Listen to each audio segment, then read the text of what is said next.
Préface de Neville Goddard.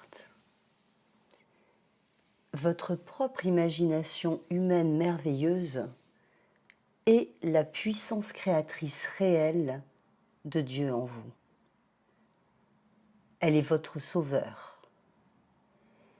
Si vous étiez assoiffé, l'eau serait votre sauveur. Si vous étiez au chômage, un emploi serait votre sauveur.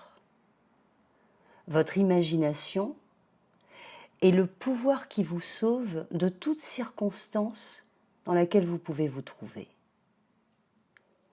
Vous pouvez manifester tout désir qui vous tient à cœur grâce à l'utilisation de votre imagination.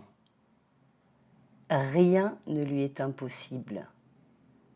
Elle est illimitée dans ce qu'elle peut accomplir. Si vous pouvez imaginer quelque chose, vous pouvez l'obtenir. Laissez-moi vous donner un exemple. Si vous étiez incapable de marcher et étiez confiné dans un fauteuil roulant, vous pourriez fermer les yeux et imaginer être en train de marcher sur la plage ou de patauger dans l'eau. Si vous vous imaginez faire cela jusqu'à ce que votre vision prenne les tons de la réalité, vous déclencheriez la guérison qui vous permettrait effectivement de remarcher ou de courir. La façon d'utiliser votre imagination créative est la suivante. Détendez-vous dans une chaise ou sur un lit et fermez les yeux. Tout d'abord, vous devez avoir déterminé ce dont vous souhaiteriez faire l'expérience.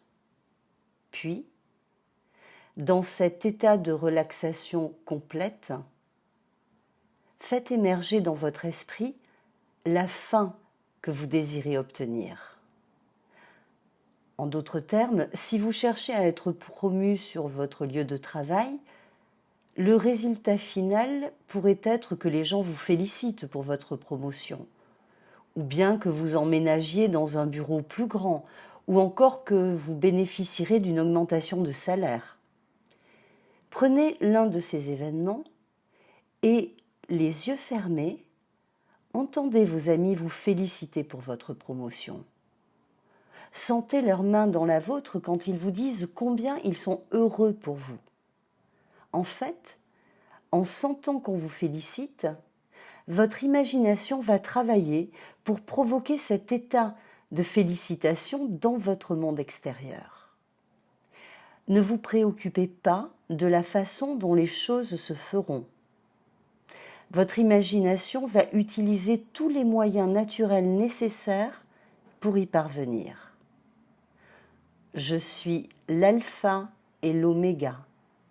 Apocalypse 22, 13. Mes voies sont insondables. Ésaïe 55, 9. Ce que vous faites en imagination est un acte créatif instantané.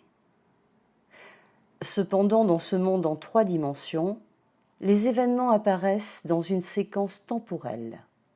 Par conséquent, il peut avoir un court intervalle de temps entre ce que vous venez de vivre en imagination et sa réalisation dans le monde extérieur. Après avoir effectué cet acte dans votre imagination, ouvrez vos yeux et vaquez à vos affaires habituelles, confiant que l'acte d'imagination que vous avez fait doit se concrétiser prochainement dans votre monde. Rendez vos conversations intérieures conformes à votre acte imaginaire. Vous avez planté une graine et allez bientôt récolter ce que vous avez semé. Quand vous allez dans votre imagination, assurez-vous que vous effectuez réellement l'action en question, en entendant les mots, en touchant les objets ou en sentant les arômes dans votre théâtre imaginaire. Ce que vous faites dans votre imagination n'est pas seulement un rêve éveillé par lequel vous voyez les événements dans l'œil de votre esprit. Vous devez entrer dans cette vision comme si vous y étiez vraiment. Vous devez faire en sorte que le plus tard devienne maintenant et que le là-bas devienne ici. Afin de vous éclairer au mieux, imaginez que vous vouliez faire l'expérience d'être au volant d'une nouvelle voiture après avoir atteint votre objectif. Dans ce cas, vous ne devez pas vous contenter de voir cette nouvelle voiture dans l'œil de votre esprit. Vous devez totalement entrer dans cette vision. Vous sentez-vous assis derrière le volant? Sentez-vous le cuir neuf de l'intérieur du véhicule? Appréciez-vous comment il est confortable de faire un tour avec cette voiture? Sentez-vous le bonheur qui serait vôtre après l'accomplissement de votre rêve? Ce que vous faites dans votre imagination est un acte réel de création. C'est un fait acté dans la 4e dimension de l'espace. Et il fera son apparition dans ce monde en 3 dimensions, aussi sûrement que planter une graine se traduit par la croissance d'une plante particulière.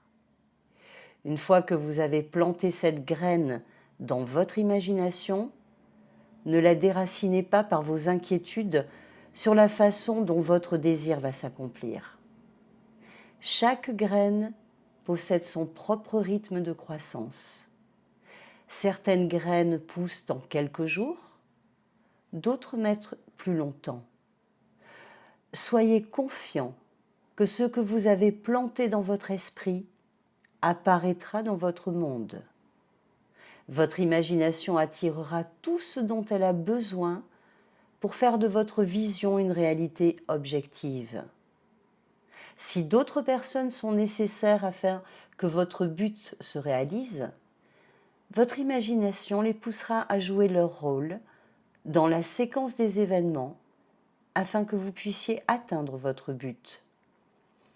Votre seule responsabilité est de rester fidèle à votre acte imaginaire jusqu'à ce que vous le rencontriez dans votre monde extérieur. Vous pouvez répéter votre acte d'imagination chaque soir avant de vous endormir. En fait, vous devez répéter ce théâtre imaginaire avant de vous endormir, encore et encore, jusqu'à ce qu'il vous semble normal et naturel. Votre imagination travaillera sur les moyens de réaliser votre rêve pendant que votre esprit conscient dort. Faites participer vos 5 sens quand vous effectuez votre activité imaginaire. Entendez la voix d'un ami vous féliciter ou sentez cette personne vous étreindre. Si vous voulez un nouveau piano, exécutez votre main sur le bois lisse, touchez les touches et écoutez le son. Si vous voulez recevoir une 12aine de roses, sentez réellement le parfum et touchez leurs pétales veloutés. Enfin, vous devez être persistant dans votre travail d'imagination pour la réalisation de votre désir. Continuez à imaginer ce que vous voulez jusqu'à ce que vous l'ayez réellement obtenu. Ne faites rien d'autre que cela pour obtenir votre désir. S'il vous est nécessaire de prendre des mesures, vous serez amené à le faire d'une manière à la fois normale et naturelle. Vous ne devez non plus rien faire pour aider à le concrétiser. Rappelez-vous que c'est Dieu lui-même qui est en train de faire le travail et il sait exactement comment l'accomplir. Si vous pensez à votre désir pendant la journée, rendez grâce qu'il est déjà un fait accompli, parce que c'est bien le cas. Rêvez du meilleur que vous savez.